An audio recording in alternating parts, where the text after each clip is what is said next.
Hey guys, what's up? Welcome back to another Whiteboard Wednesday. This week we're going to be looking at pre-chat surveys. So a pre-chat survey is essentially a window which is customizable, which you can choose to display to a visitor before they're actually able to enter a live chat scenario.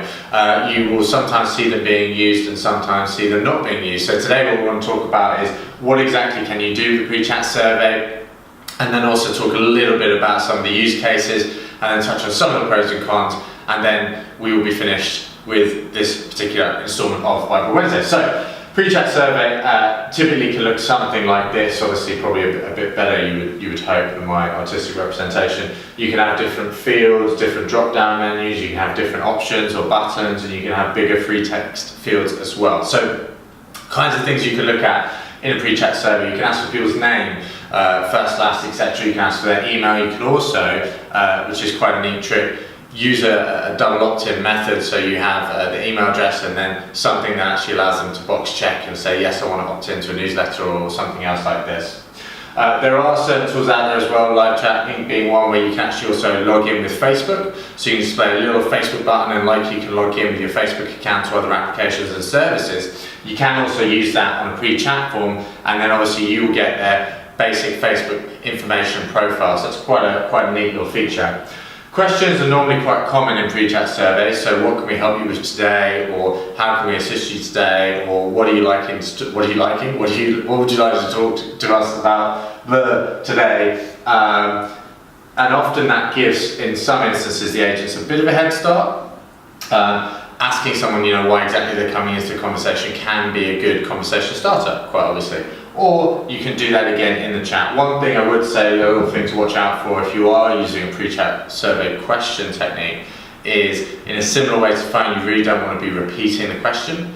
So if they've come on and said, I really need help with X, then we don't want the first question to be, what can I help you with today, right? Because they've told us, and we need to make sure the agent has access to that information, they're reading it, and they're following on from there, continuing the conversation, not regurgitating kind of old or established facts. You can have a choice list, a drop-down list, and a multiple choice list, lots of choice lists. And then this one is very commonly used, which is a group selection. Now, what this basically means is, do you want to chat to sales or service? So, as one example here, let's say this is my pre-chat survey, and here it's got a little drop-down box, what can we help you with today? Or in some instances it will just say, I would like to speak to sales, I would like to speak to service, I would like to speak to accounts, whatever your options are. What the system will then do is route the chat to the relevant department, so that if I have a customer service inquiry, I'm not starting a chat with a sales representative and vice versa. One thing I would say on this is, as well as a self-selection, there are smarter ways of doing this. For example, you can actually determine where someone will be routed based on where they start the chat on your website. So for example, if someone's starting a chat on your FAQ pages, or on your login page, or on your orders page, and then that's where they place an order, you might want to automatically route them to a customer service representative. If someone's starting a chat on a product page, on a pricing information page, you might want to automatically route them to the sales team. But this pre-chat option is very commonly used as a way for a user to self-select where they need to go. I would also just kind of add one other thing on this whole group selection thing, which is it's key to then also have the ability to obviously transfer and cross-transfer between teams after they've self-selected. In some instances, the way you've worded it versus kind of what they're looking to do, there might be some disparity between those two things. So if they do come through and they're in the wrong bucket, as it were, as far as your internal organisation is concerned, make sure there's a well-established and seamless transfer to the right department or the right person within that department, so that the customer can get help and doesn't have to kind of like stumble around trying to figure out what the hell's going on. The other thing that we're seeing a bit more in the market at the moment is a proactive to pre-chat model. So what this means is, you'll recall another video on the channel about proactive, so if you haven't seen that, please go and check it out. But with the proactive, that's where I'm engaging with the visitor based on what they're doing on the site. They haven't clicked chat, I'm actually going out and reaching out to them, and I'm showing them a particular message. What we're seeing sometimes is that proactive then actually being routed to a pre-chat. So I go, yes, I would like to speak to someone, but instead of going straight into a chat, I then get given maybe my name, a question, what I wouldn't ask what department they want to speak to in this particular instance, because obviously that would be a bit weird. But it then means they then have to fill in that information to then actually access the chat, which you've reached out and offered to them. Now, all of these things have a number of benefits. Pre-chat surveys can be good when used well. Pretty much the rule for most things in life. Is that true? Yeah, I'm gonna run with that.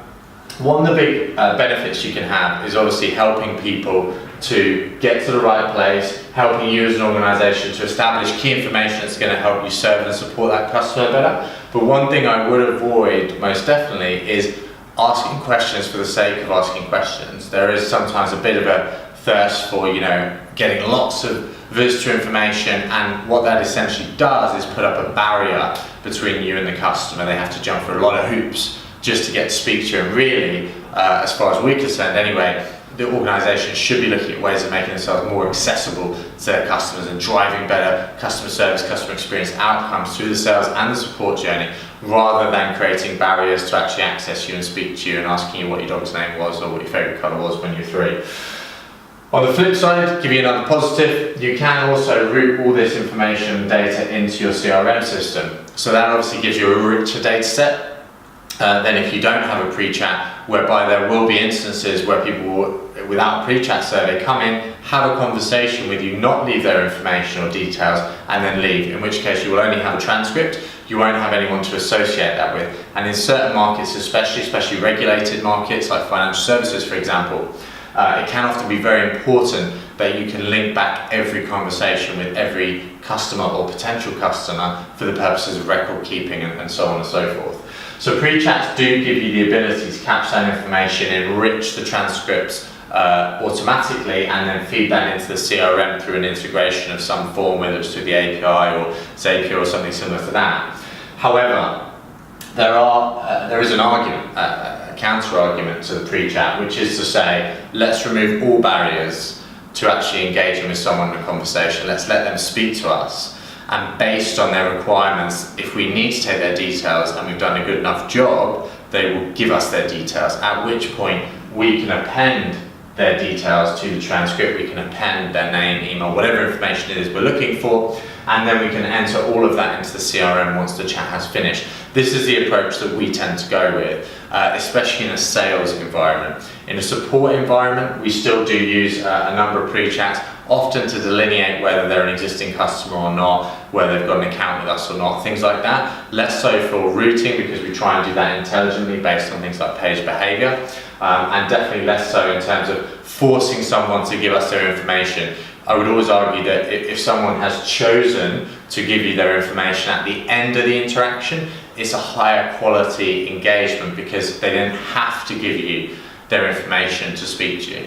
And so I think whilst we're looking at, yes, getting data is good, yes, getting names and email addresses and this kind of information is definitely a good thing, we also want to be mindful of why are they giving that to us. Are they giving that to us because they have to then actually engage with us as a brand, or are they giving us that because they want to, following a successful engagement with the brand? So pre-chat surveys, wrapping up, really good option. There's a lot of functionality and features in here. Your functionality and features will differ per software provider that you're picking, so do think about that when you're assessing particular vendors if pre-chat's important to you. Make sure if you are gathering data, it's all linked up and feeding back into your CRM system so you've got a good, accurate log, and make sure you've got some sort of follow-on activities for that, whether it's follow-up calls, follow-up emails to check closures and so on in a support environment. But do be mindful that the information you want to gather isn't necessarily something that they want to give at that early stage, and there can be some benefits in making yourself more accessible,